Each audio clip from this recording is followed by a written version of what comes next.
Hello everyone, welcome back. So today we're gonna, this should be very interesting. We're gonna react to some Ben Shapiro. I've been following Ben Shapiro for some time, Daily Wire as well. I'm very aware of who he is and what he does. But I haven't really done, I've probably seen some of these videos. I think this is only 3 moments that made him famous. But I haven't really gone that far back. So I wanna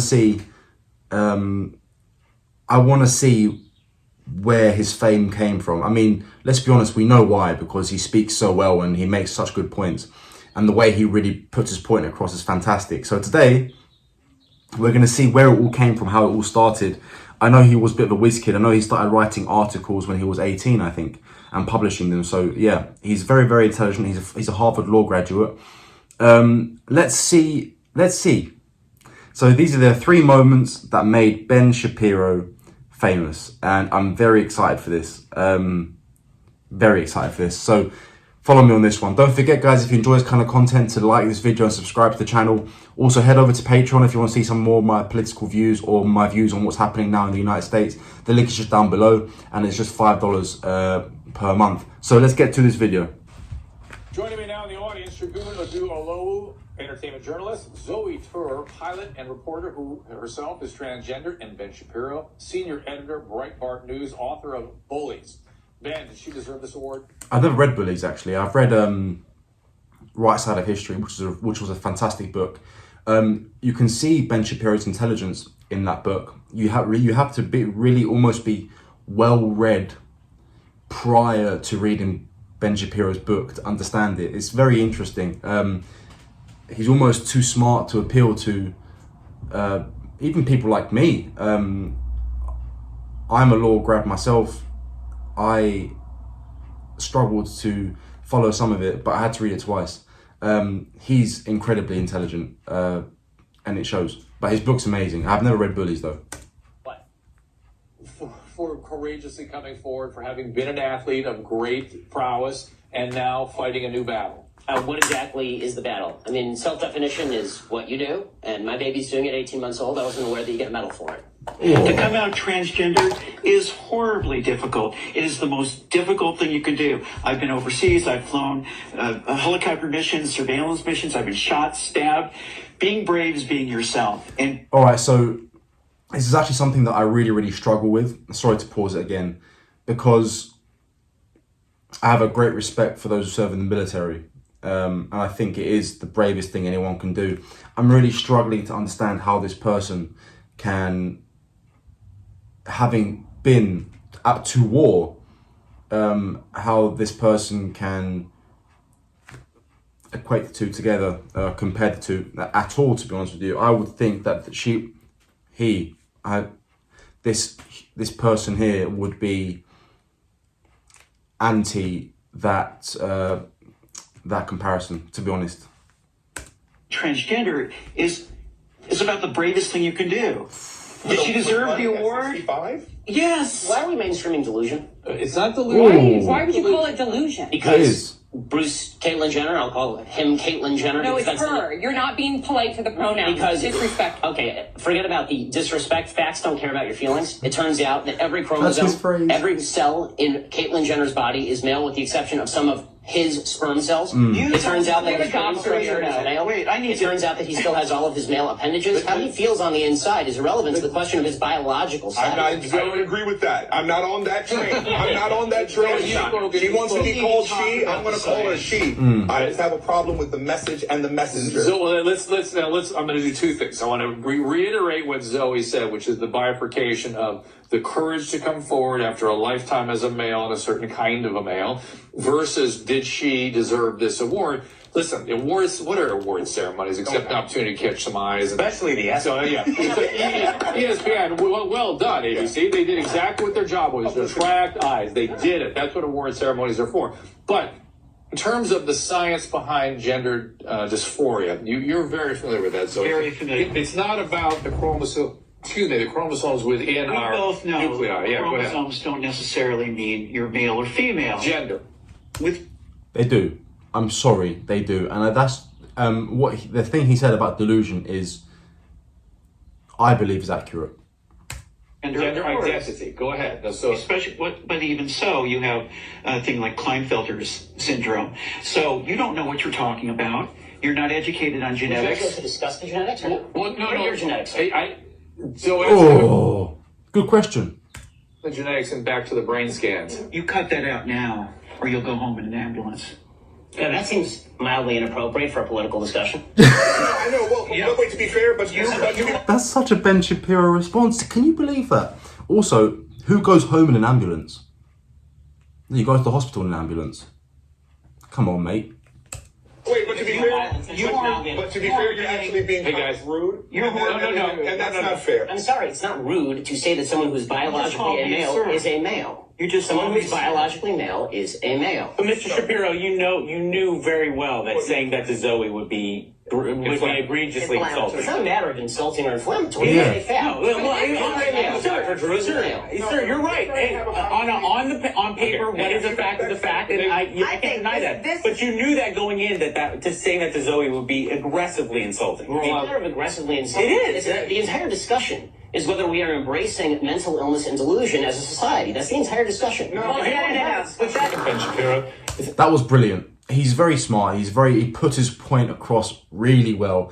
But what a response from that transgender person who really? Oh, come on, mate. You know, when someone resorts to those kind of words, they know that they've lost the argument. They know that they've lost the conversation. So they resort to threats. At large at Breitbart.com and the author of Bullies, Our Left's Culture of Fear and Intimidation. So I'm just going to point something out here. I haven't seen the entirety of this next interview, you know, with Ben Shapiro and Piers Morgan. I actually quite like Piers Morgan. I think in modern times now, where this woke stuff has really, really taken the world, he's actually a voice of sanity. The one thing I disagree with Piers Morgan on is his views on the Second Amendment. I'm a Brit as well. Just because we're British doesn't mean we, by default, disagree with having firearms. I personally think the Second Amendment is one of the most important amendments to the Constitution of the United States of America, and I have nothing against firearms. In fact, I love firearms. I've grown up with firearms, and we own firearms. So, of course, legally, you can own firearms legally here in the UK. It's just much, much harder. So, yes, I just got to point that out. I don't agree. I know this is going to be about firearms. I've seen clips of this, but it's to be about Second Amendment and shootings. And I disagree wholeheartedly with Piers on this one.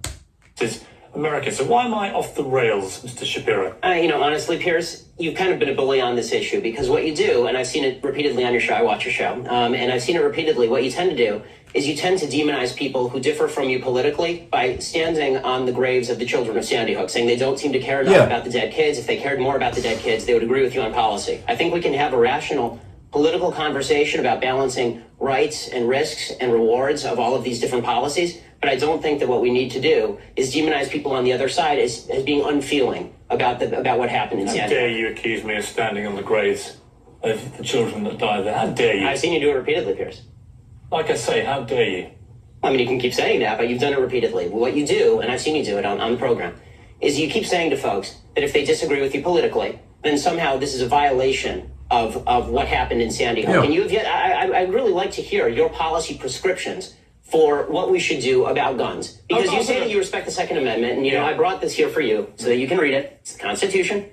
And I would really like for you to explain to me what you would do about guns that would have prevented what happened in Sandy Hook. If you want to do what you did in the UK, right, which is ban virtually all guns, that is at least a fair argument. And we can have a discussion about whether that's something that we ought to do or I not. made it very clear what I want to do, which is exactly what Mark Kelly wants to do. And in fact, rather than address your comments to me about standing on the graves of children at Sandy Hook, you can address them to Mark Kelly, because he agrees with everything that I've been saying, because he feels the same way, as does his wife. They're gun owners. They both respect the Second Amendment of the Constitution. They don't want to take away anybody's right to defend themselves with guns. They want to take away certain types of guns, obviously. They want to take away assault weapons, which Assault weapons don't exist. Assault weapons, really, what we're referring to is military firearms. So you have an AR-15, you have the right to purchase an AR-15 in the United States. But the military does not get an AR-15. They use the M4 platform, which of course is the same base platform as an AR-15. The M4, so for those of you who don't know, an M4 is an AR-15, but not every AR-15 is an M4. And the big difference with that is, generally speaking, length of barrel and the ability to go fully automatic.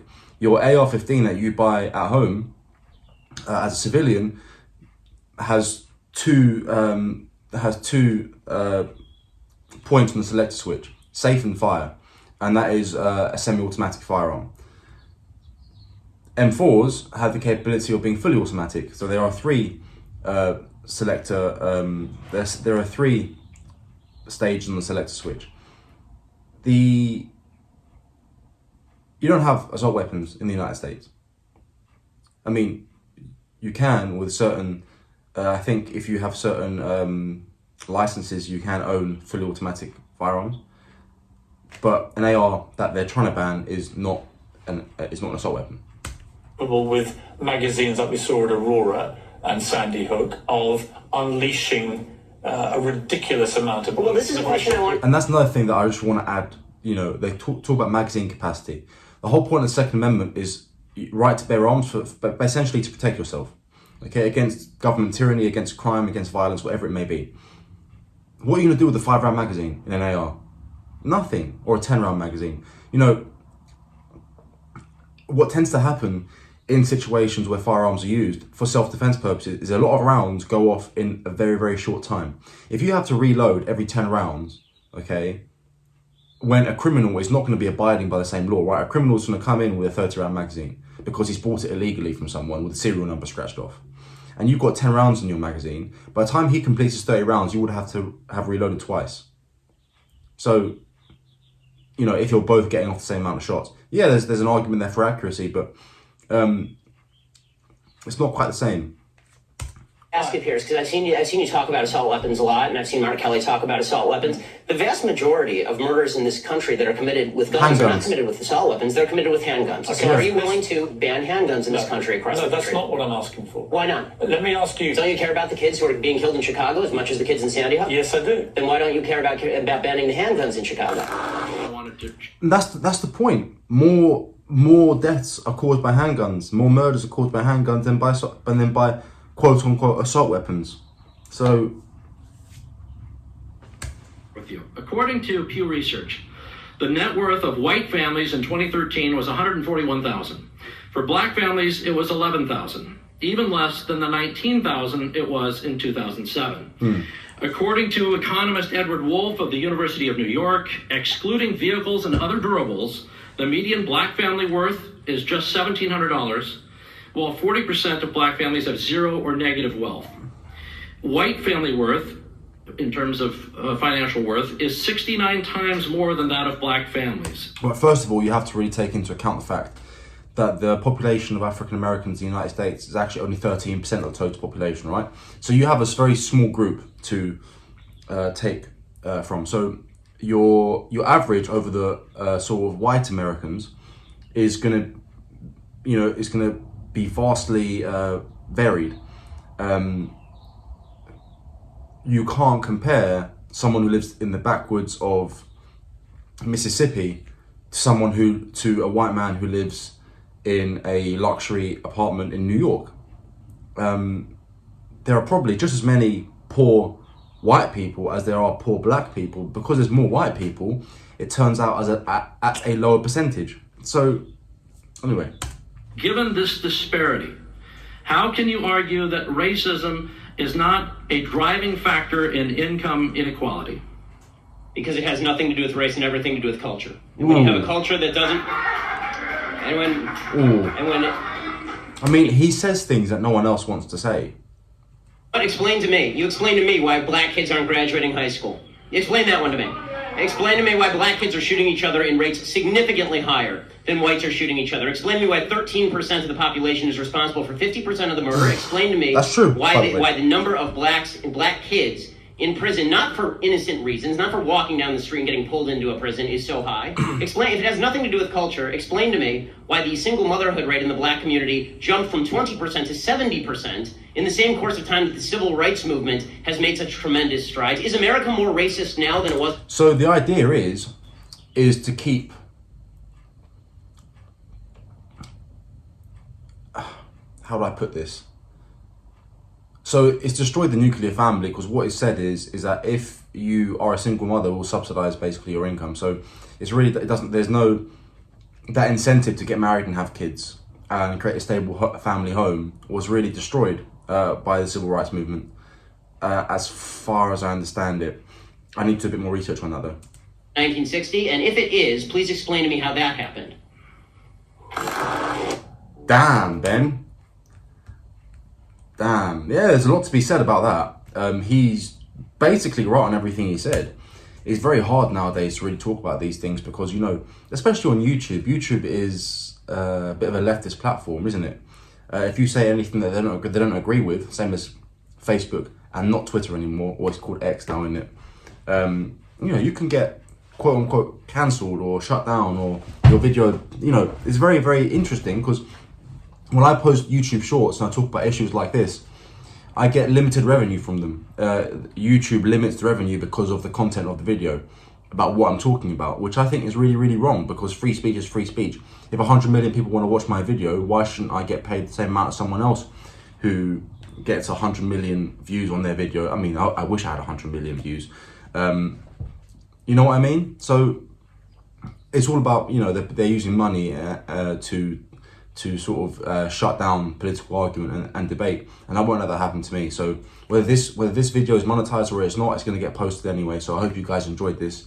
Let me know what you think of Ben Shapiro. I think he's amazing. I think he's really, really good. Amazing author, amazing orator, and vastly intelligent. And I think what he's doing, what the Daily Wire has done, in conjunction, of course, with people like Candace Owens, Michael Knowles, Jordan Peterson, has really opened up the dialogue for the future and our generations to actually succeed and get away from this woke nonsense.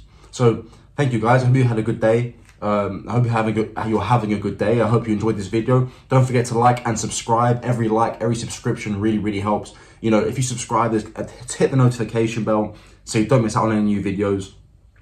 And yeah, head over to Patreon if you so choose. It's just $5 per month. The link is just down below. And you can find me on socials as well. They're brand new socials. So Instagram and Twitter, you can find me on there.